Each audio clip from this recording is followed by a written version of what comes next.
Hello everyone, this is Suraj Singh.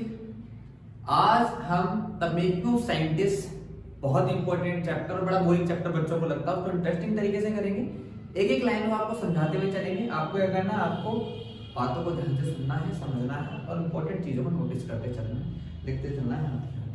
Chapter का नाम बेटा making of scientist. Making of scientist chapter का नाम के ऊपर हम समझ लेते हैं क्यों, क्योंकि इसके अंदर एक प्रॉपर साइंटिस्ट कैसे बनाया गया है, उसकी फैमिली, उसके दोस्त, उसकी चीजें, उसके आसपास का वातावरण उसको किस तरीके से साइंटिस्ट बनाता है, वो इस पूरे चैप्टर के अंदर बताया गया है। इसलिए इस चैप्टर का नाम क्या है, द मेकिंग ऑफ साइंटिस्ट। ठीक है बेटा। At the age of 22, a former scout of the year excited the scientific world with a new theory of the house cells work.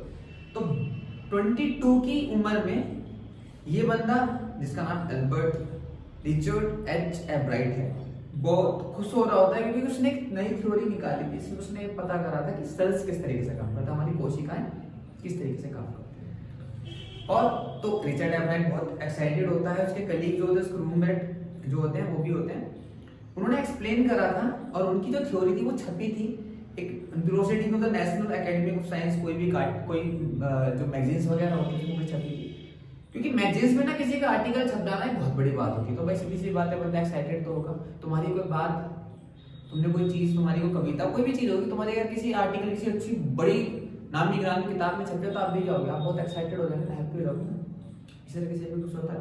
पहली बार that was the first time this important scientific journal had ever published the work of college student.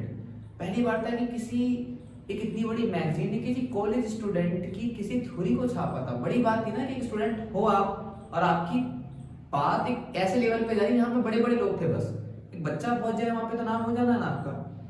In sport that would be like making the big league at the age of 15 and hitting a home run your first time at bat. जैसे इन्होंने example ले रखा है कि अगर इसे इस तरीके समझ लो कि स्पोर्ट्स में आपने बहुत बड़ा टूर्नामेंट जीती, जैसे इंडिया में आपने वर्ल्ड कप जीत लिया, बड़े आदमी बन गए, वहां पे भाई बिग लीग हुआ करती, फुटबॉल खेलते हैं तो कहते हैं कि फुटबॉल में जैसे कोई बंदा जीत गया, उस तरीके से, इस तरीके से बहुत बड़ा नाम अचीवमेंट हो गई हो। तो for Richard एब्राइट it was the first in long string of achievement in science in the field. और जो रिचर्ड एच एब्राइट था, इसकी लंबी अचीवमेंट्स है, उसकी अचीवमेंट्स में से अचीवमेंट ये भी थी, बहुत मेहनत करी। इसकी स्टार्टिंग हम चैप्टर में पढ़ेंगे अभी। And it all started with the butterfly. और ये सारी चीजें स्टार्ट कहां से हुई थी, ये सारी चीजें स्टार्ट हुई थी बटरफ्लाई से, तितलियों से की स्टार्ट हुई थी। पढ़ लेते हैं।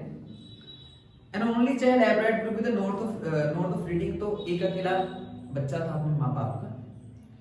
पेंसिल्वेनिया, जहाँ पे पढ़ा करता था, जगह का नाम हो सकता है। There wasn't much I could there, ने बताया कि यहाँ पे कुछ ज्यादा कुछ करने के लिए था, जहाँ पे रहता था वहाँ पे कुछ ज्यादा चीजें करने के लिए थी नहीं।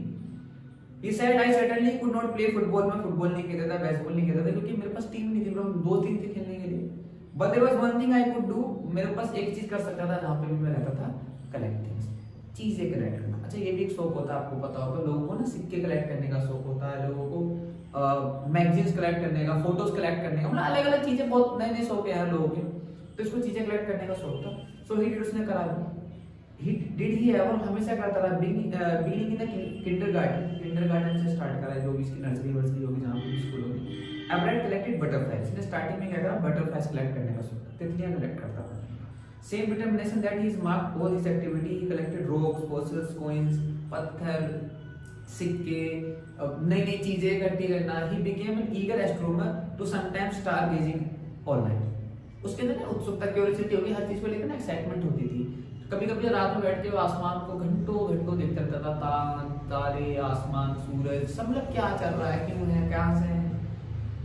From the first he had a driving curiosity with along with bright mind। उसके दिमाग में क्यूरियोसिटी जो है दिमाग में उसके चलती रही। He also had a mother who encouraged in industrial learning। उसकी माँ जो थी, उसकी माँ भी उसकी बहुत हेल्प किया करती थी। सिद्धू की उसकी माँ उसको ट्रिप्स पे ले जाया करती थी, टेलीस्कोप उसको दिलाया, माइक्रोस्कोप दिलाया, कैमरा दिलाया, माउंटिंग मटेरियल दिलाया, अदर इक्विपमेंट दिलाया, हेल्पिंग मेनी अदर चीजों, बहुत सारी चीजों में हेल्प करती थी। अब देखो माँ का इसके अंदर रोल क्या है कि इसकी माँ जो है उसको टेलीस्कोप दिला रही है, माइक्रोस्कोप दिला रही है, कैमरास दिला रही है ना।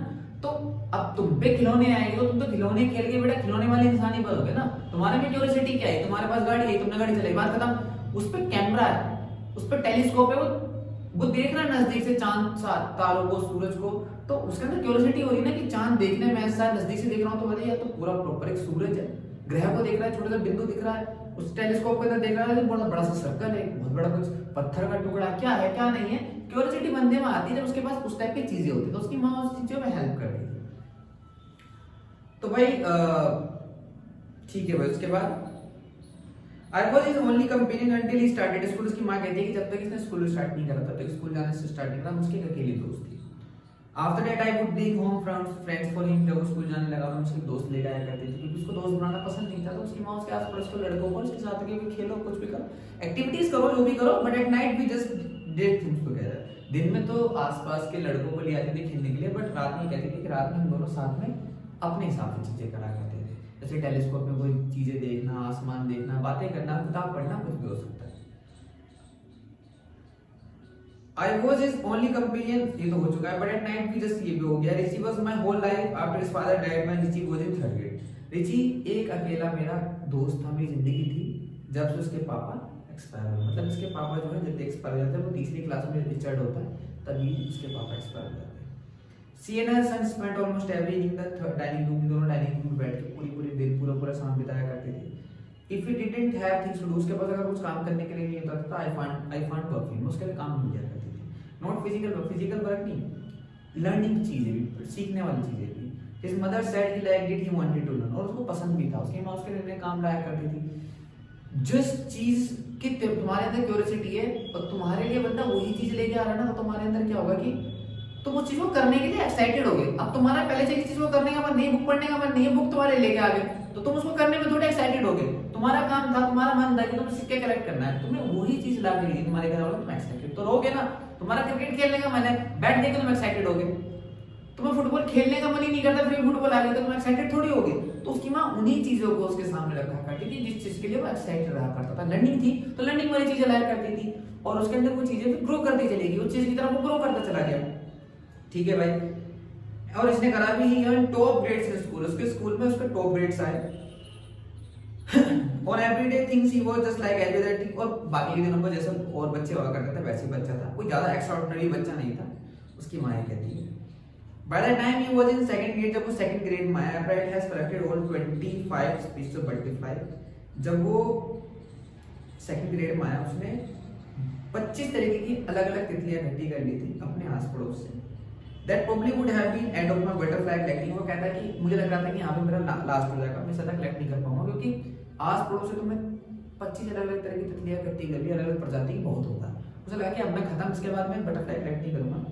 फिर इसकी मम्मी एक बुक लेके आई, but then my mother got me children's book called the travel of monarch. Book लेके आई जिसका नाम है ट्रैवल ऑफ मोनार्क है। That book which told how monarch butterflies migrate to Central America. उस बुक में लिखा होता है कि किस तरीके से ये सेंट्रल अमेरिका से यहाँ से सेंट्रल अमेरिका जाती हैं, और उसके दिमाग में एक क्यूरियोसिटी जगी कि अच्छा दिल्ली भी जाती है, ट्रैवल करती है, पूरी बुक है उसके ऊपर, मतलब बड़ी चीज है। तो उसके अंदर क्यूरियोसिटी लगती है।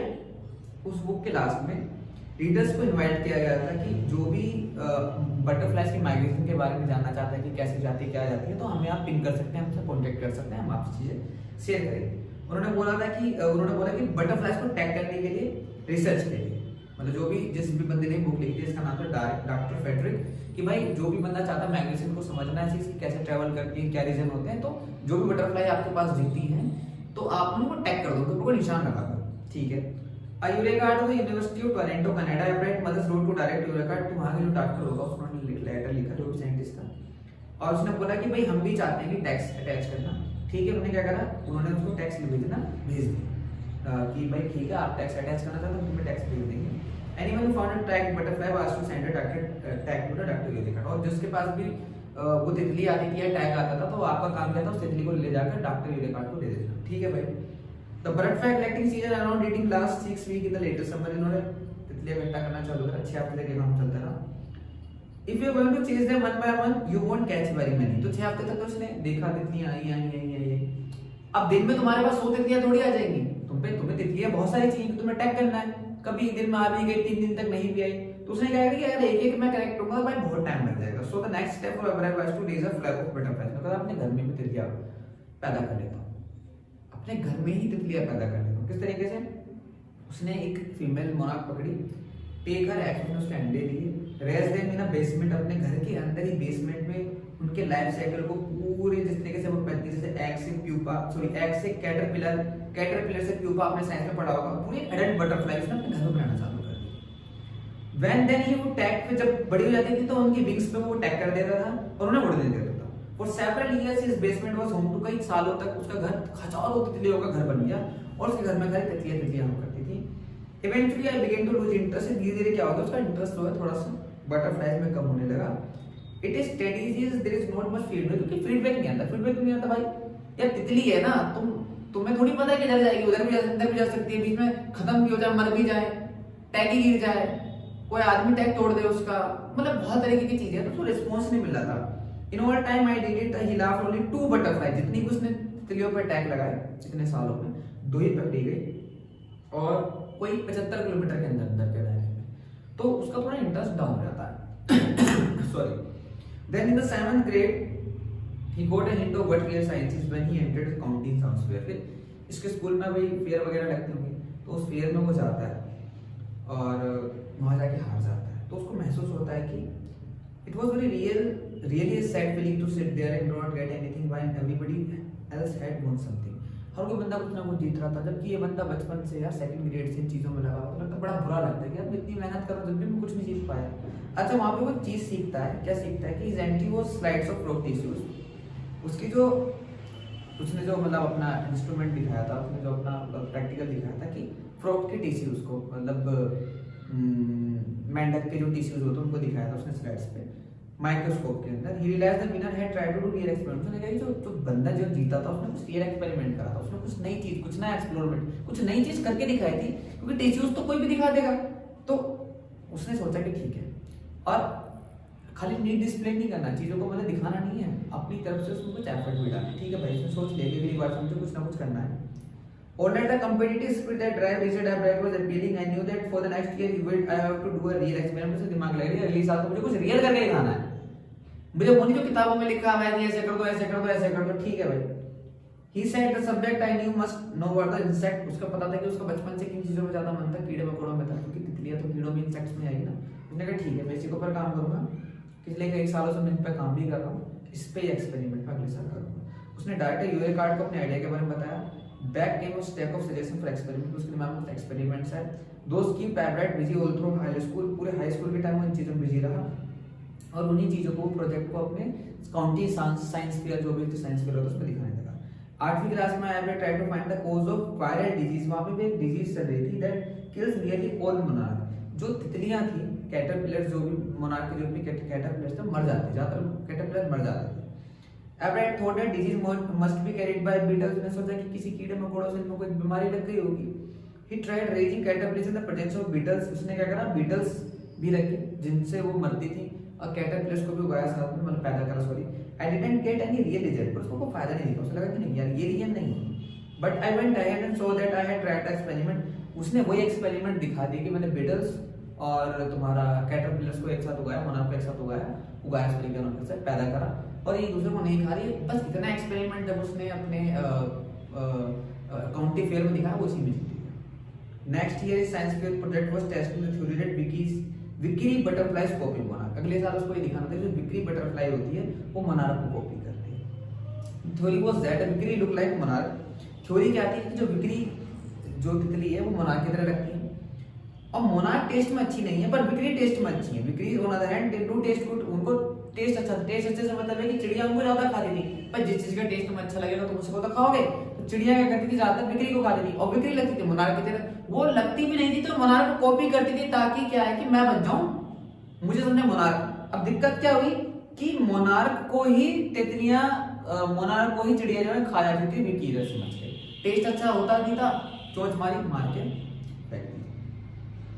Albright project was to see whether in fact birds would eat monarch. He found that a starling would not eat ordinary bird food.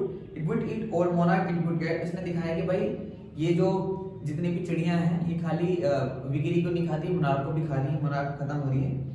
Albright said later research by other people saw that विक्री probability copy the monarch, और इन्हें बता दिया कि जो विक्री है वो कॉपी करती है मोनार्क को। This project was placed first in zoology। जब उसने इस अपने प्रोजेक्ट को 8वीं क्लास में दोबारा से रिप्रेजेंट करा अपने काउंटी फेयर में तो उसको फर्स्ट प्राइज मिला। और ओवरऑल जो भी लगा था, पहले जियोलॉजी डिपार्टमेंट हो गया साइंस का, उसमें उसे फर्स्ट प्राइज मिला और जो ओवरऑल साइंस फेयर था उसमें उसको थर्ड प्राइज मिला। बहुत बड़ी बात है, जो बंदा अभी कुछ नहीं जीत पा रहा था इतना जीतने लगा। In his second year in high school Richard Albright begin the research that lead to the discovery of unknown insect hormones. फिर उसने नई रिसर्च देखी जो कि अननोन इंसेक्ट्स हार्मोन्स के ऊपर थी। हार्मोन्स के ऊपर उसने काम करना चालू करा कि जो कीड़ों में भी होते हैं, इंसान में भी, सब में हार्मोन्स होते हैं। Indirectly it also lead to new theory of cells of life. फिर लाइफ ऑफ सेल्स के बारे में सोचा कि कोशिकाएं क्या होती हैं, किस तरीके से काम करती है। The question he tried to answer was simple. What is the purpose of the 12 tiny gold spot on monarch pupa? Simple सा क्वेश्चन था उसका। उसने दिमाग लगाया कि जो तितलियां हैं, जो मोनार्क तितलियां हैं, उसके ऊपर 12 अलग-अलग डिजाइन से धब्बे से होता है। आपने देखा होगा चांदी जैसा डिजाइन होता है, गोल गोल सर्कल बने होते हैं पंख के ऊपर। कहते हैं ये क्यों होती हैं? तो लोग क्या अज्यूम करते थे, एवरीवन अज्यूम दैट स्पॉट्स पर ऑर्नामेंटल की मतलब डिजाइन है, खाली ऐसे बस देखने वाली चीज है। बट डॉक्टर यूरेका उसको बिलीव नहीं करा। डॉक्टर यूरेका जिनसे कांटेक्ट करता था, बार-बार चीजें लेता था, बटरफ्लाइज के टेक्स्ट को लेते। तो to find the answer, Albright and other excellent science students first had to build a device that so that sports were producing hormones. उन्होंने डिवाइस बनाया, इस डिवाइस से दिखाया कि ये जो डिजाइन बने हुए ना, उनसे हार्मोन्स रिलीज होते हैं, जो कि बटरफ्लाइज की डेवलपमेंट के लिए बहुत जरूरी है। मतलब खाली देखने के लिए डिजाइन नहीं है ये, इनमें हार्मोन्स रिलीज करते हैं जिसके थ्रू इनकी ग्रोथ होती है। ठीक है, पहली चीज उन्होंने ढूंढी। दिस प्रोजेक्ट को एवरेट फर्स्ट, जब उसने ये प्रोजेक्ट दिखाया तो जूलॉजी डिपार्टमेंट में, साइंस में, सब में इसको फर्स्ट प्राइज मिला, इंजीनियरिंग फील्ड में। There he won third for zoology में, उसको थर्ड प्राइज मिला। इस बार he also got a chance to work during the summer of entomology laboratory. आपको कोई लेबोरेटरी होगी उसमें से काम करने का मौका मिला। ठीक है ना। As a high school junior Richard Everett continued his advance experiment the monarch pupa. उसने अपना काम जारी रखा। दैट के लिए project won first place in international science fair. अगले साल उसने वही चीजें जो कर रहा था उसको दिखाया, उसको फर्स्ट प्राइज मिला। और उसको दोबारा से उसी आर्मी में दोबारा से लेबोरेटरी में काम करने का दोबारा से मौका मिला। In senior he went step further, he grew cells from monarch swings in the culture. अगले साल उसने क्या करा, उसकी सेल्स पे उसने मोनार्क की विंग्स पे सेल्स बनाना चालू कर दिया और दिखाया कि cells would divide and develop into normal butterfly wings case only if they were feed the hormones from the gold spot. कि अगर गोल्ड स्पॉट से उनको हार्मोन्स मिलेंगे तो जो उनके सेल्स है वो डिवाइड होंगे। आपने साइंस में पढ़ा होगा कि सेल्स जो होते हैं वो पार्ट वाइज डिवाइड होते चले जाते हैं। उसने ये चीज रिपीट करके प्रॉपर प्रूव करके दिखाई। दैट प्रोजेक्ट, उसका वो प्रोजेक्ट साइंस फेयर में दोबारा से गया, वहां उसने फर्स्ट प्राइज जीता। Spend the summer after graduation doing further work at army laboratory. फिर उसने अपने आपको मतलब लेबोरेटरी में दोबारा गया, लेबोरेटरी में दोबारा काम करने का मौका मिला। तीसरी साल लगातार उसको लेबोरेटरी में फ्री में काम करने का मौका मिलता रहा। वहां पे वो नई चीजें करता था। The following summer after his freshman year at Harvard University, Everett went back to the laboratory of the Department of Agriculture and did more work. फिर वहां पे जाकर उसने लेबोरेटरी में और भी काम करा, हार्मोन्स के ऊपर, गोल्ड स्पॉट्स के ऊपर, इंस्ट्रूमेंट्स के ऊपर, और उसने पता लगाया कि इनका अब हार्मोन्स का केमिकल स्ट्रक्चर भी होता है। सबसे पहले उसने क्या पता लगाया कि मोनार्क तितलियां जो होती हैं ये जो विकिरी होती है वो कॉपी करती है। उसके बाद उसने पता लगाया कि भाई इनके ऊपर जो निशान है, जो गोल्ड स्पॉट है, वो खाली डिजाइन नहीं है सॉरी, ये हार्मोन्स रिलीज करते हैं। फिर उसने बताया कि जो हार्मोन्स रिलीज करते हैं इनका एक कोशिका भी इनके ऊपर, इनसे सेल्स भी बनते हैं। अब इसने क्या बताया कि इसका केमिकल स्ट्रक्चर है हार्मोन्स का। फिर उसने फोटोज देखी, तो फोटोज देखने के बाद उसने एक चीज पता करी। तो चीज पता करने को चिल्लाया नहीं, चिल्लाया कर यूरेका नहीं बोला, और ये नहीं बोला कि हैव गॉट इट, मतलब जैसे साइंटिस्ट में कोई जब नई चीज खोल लेते तो कहते हैं यूरेका का मतलब मैंने खोल लिया। ऐसा कुछ नहीं करा उसने। Along with finding is about insect hormone, the photos given the उसको एक चीज पता चली आज पहली बार बायोलॉजी के पजल के बारे में। उसने देखा कि how the cell can read the blueprint of its DNA, कि डीएनए का ब्लूप्रिंट भी हमें सेल से मिल सकता है। DNA substance in nucleus to cell that control heredity. Heredity का मतलब वंश मिलता है कि मां से बच्चों में, बच्चों से किसी बच्चों में। तो जो ये मेन चीज डीएनए है, डीएनए सेल्स के अंदर होता है, और एक उसका पूरा ब्लूप्रिंट उसने निकाल दिया। It determine the form of function of the cell, कि सेल्स किस तरह से काम करते हैं। और उसने यही बता दिया कि DNA life blueprint for life, कि डीएनए किस तरीके से काम करता है, डीएनए क्या काम होता है, डीएनए सेल्स से आता है, सेल्स कहां से बनते हैं, सब चीजें उसने तितलियों से ढूंढते इतनी लंबी रिसर्च कर दी। लास्ट चीज बताइए, चैप्टर खत्म हो जाएगा बेटा, जल्दी खत्म कर लेते हैं। Everett in his colleague room में James are homework all that night during pictures. Everett और उसके दोस्त क्या करते थे, पूरे दिनों पूरी रात बैठ के पिक्चर्स बनाते थे, प्लास्टिक के मॉडल्स बनाते थे, ताकि हम उनको प्रूव कर सके, दिखा सके। Together they later wrote on the paper that explain the theory. उन्होंने एक्सप्लेन करा थ्योरी को, पूरा पेपर पे लिख के एक्सप्लेन कर दिया। Surprisingly no one know who knew him, Richard Everett graduated from Harvard, the highest honour. और खाली रिसर्च पे फोकस नहीं करा। ये बात जान के हैरानी होगी कि वो जब ग्रेजुएट हुआ तो सबसे ज्यादा नंबर उसके थे, सेकंड आया था 1510 बच्चों में। बहुत बड़ी बात है भाई। Everett went on to become a graduate student, फिर ग्रेजुएट बना मेडिकल स्कूल से। उसके बाद उसने एक्सपेरिमेंट और थ्योरीज के ऊपर, अपनी अपनी लाइफ के ऊपर, चीजों के ऊपर करता रहा। If the theory proves correctly it will be big step towards understanding the process of life. और उसकी थ्योरी अगर प्रूव हो जाती है तो उसने एक लाइफ को समझने में बहुत बड़ा एक अचीवमेंट हासिल हो जाता है, उसकी थ्योरी प्रूव हो जाती है। It might also lead to new ideas for preventing some types of cancer and other disease. जो थ्योरी वो कर रहा था उससे कैंसर और अदर बीमारियों का भी इलाज मिल सकता था। All of this possible because of Albright scientific curiosity। और ये सब पॉसिबल हो पाया क्योंकि उसके अंदर इन चीजों को ढूंढने की क्यूरियोसिटी थी। His high school research into the proposal of the sports of monarch paper eventually lead him to the theory about cells life। किस तरीके से monarch के पीछे पड़ा, के पीछे पड़ा होता नहीं कि cells of life, cells किस तरीके से काम करते हैं, DNA किस तरीके से काम करती है, ब्लूप्रिंट ऑफ लाइफ। एक तितली से उसने इतनी सारी चीजें निकाली क्योंकि उसके अंदर क्यूरियोसिटी थी। Richard Albright has been interested in science since he first began collecting butterflies। Starting में बटरफ्लाई कलेक्ट करता था, वहां से उसके अंदर क्यूरियोसिटी जगी। But not so deeply that he has had time for other interests। और किसी चीज के लिए उसके पास इंटरेस्ट नहीं रखता था। Albright also become a champion debater। और वो तो अदर खेलने की चीजें छोड़ो, अदर चीजें भी जिसमें इंटरेस्ट था उसका। अदर चीजें क्या थी, डिबेटर भी अच्छा था, पब्लिक स्पीकर भी अच्छा था, कैनोइस्ट नाव भी अच्छी चलाता था, आउटडोर पर्सन था, प्रॉपर बाहर घूमता था, चीजें देखता था सॉरी। और एक अच्छा एक्सपर्ट फोटोग्राफर भी था, नेचर को पसंद करता था, साइंस तो भाई बंदे को पसंद थी। इन high school Richard एब्राइट was state a student because learning was easy. वो स्कूल में भाई स्टेट स्टूडेंट था, चीजें को क्लियर बोलता था। He turned a lot of energy toward the debating and model united nation club. He also found someone to admire Richard H Pilot. एक कोई इसका दोस्त हो गया, कलीग होगा जो उसको बहुत उसकी प्रशंसा करता था, रिचर्ड ए वेरियर। वो उसका सोशल स्टडी टीचर था, एडवाइस भी देता था और बोलता था कि mister Villier was the perfect person for me. मतलब ये बात रिचर्ड एच एब्राइट बोल रहा, मतलब कि वो बंदा मेरे परफेक्ट था क्योंकि उसने मुझे नए आइडियाज दिए। कुछ टीचर होते हैं ना तुम्हें बहुत पसंद आ जाते हैं, तुम्हें नई चीजें सिखाते हैं, तुम्हारी पढ़ाई से अलग ही तुम्हें चीजें बताते हैं, तो वो इस टाइप का बंदा है। तो अब टीचर क्या कह रहा है कि Richard would always give that extra effort. तो हमेशा एक एक्स्ट्रा एफर्ट लगाता था चीजों के लिए। एक तो होता है कि नॉर्मल सब बच्चे पढ़ाई कर रहे हैं, तुम्हें पढ़ाई करो, वो एक्स्ट्रा एफर्ट लगाता था। What pleased me, और मुझे इस बात की खुशी होती थी, he was the third person who put in their 4 hours at night during debate research besides along all his research with butterflies। पूरी रात वो बंदा तितलियों पे रिसर्च करता था, चीजों पे रिसर्च करता था। Research was competitive. Mister Weller कहते हैं कि वो बहुत कॉम्पिटिटिव बंदा था, कंपटीशन दिखता था, but not in bad sense. Competition होता है कि हम गलत सेंस में ले रहे हैं कंपटीशन, हमें दूसरे बंदे को हराना नहीं। उसके अंदर क्या था, रिचर्ड हमेशा इंटरेस्ट रखता था विनिंग प्राइज में। He was winning because he wanted to the best of the world. वो बस काम को अच्छे तरीके से करना चाहता था। एक काम होता है कि मैं उसको हराऊंगा, एक होता है कि मैंने इस बार कम अच्छा करा, इस बार और अच्छा, इस बार और अच्छा। एक कंपटीशन होता है कि मुझे इसे हराना है, तो वो हराने वाली चीज नहीं देखता था, वो देखता था कि मैंने इस बार कम करा, इससे अगली बार और अच्छा और अच्छा और अच्छा। और राइट रीजन के लिए वो हमेशा बेस्ट भी करता था। And that is one of the ingredients in the making of scientist. Scientist बनने के लिए सबसे इंपॉर्टेंट चीज है स्टार्ट विद फर्स्ट माइंड। पहले तो दिमाग फर्स्ट रखो, मतलब किसी को कॉपी मत करो, खुद का दिमाग अपने पास रखो, दूसरे को कॉपी मत करो, क्यूरियोसिटी रखो हमेशा। Mix in the world to win. Will होनी चाहिए, चाहत, इच्छा, किसी भी चीज को करने की इच्छा होनी चाहिए उसके अंदर थी। एब्राइट में सारी क्वालिटीज थी। From the time to book the travel of monarch, इसने जब बुक पढ़ी ट्रैवल ऑफ मोनार्क, उसके बाद से उसके लिए दुनिया में जो है एक नई मतलब नई दुनिया खुली साइंस से उसके लिए। और Richard एब्राइट has never lost his scientific curiosity. उसके बाद से लेकर लास्ट तक में रिचर्ड ने कभी भी अंदर अपने दिमाग से साइंस के लिए क्यूरियोसिटी को कभी भी खत्म नहीं होने दिया। तो कुल मिला के हमें ये बताया गया कि एक साइंटिस्ट बनने के लिए कितने स्ट्रगल्स हैं, कितनी चीजें हैं। तुम्हारा पेरेंट सपोर्ट तो एक अलग चीज हो गई, तुम्हारे अंदर डाउन होने के बाद भी कितनी क्यूरियोसिटी होनी चाहिए, इस पूरे चैप्टर में बताया गया है। एक और तुम कहां से स्टार्ट करो, कहां पहुंच जाओगे तुम्हें नहीं पता। तितली से स्टार्ट कर रहा था, डीएनए निकाल बैठा वो बंदा है ना, उसने थोड़ी सोचा था कि मैं डीएनए निकालने वाला, तो सोचा था कि भाई एक्सपेरिमेंट करना है, बात खत्म।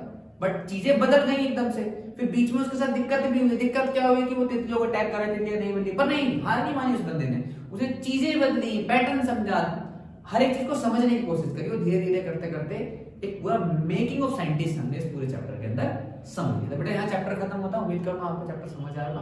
कोई डाउट है, कोई क्वेश्चन है, कुछ भी है, आप हम फीडबैक दीजिए, हम आपको फीडबैक का बेसब्री से वेट करते हैं।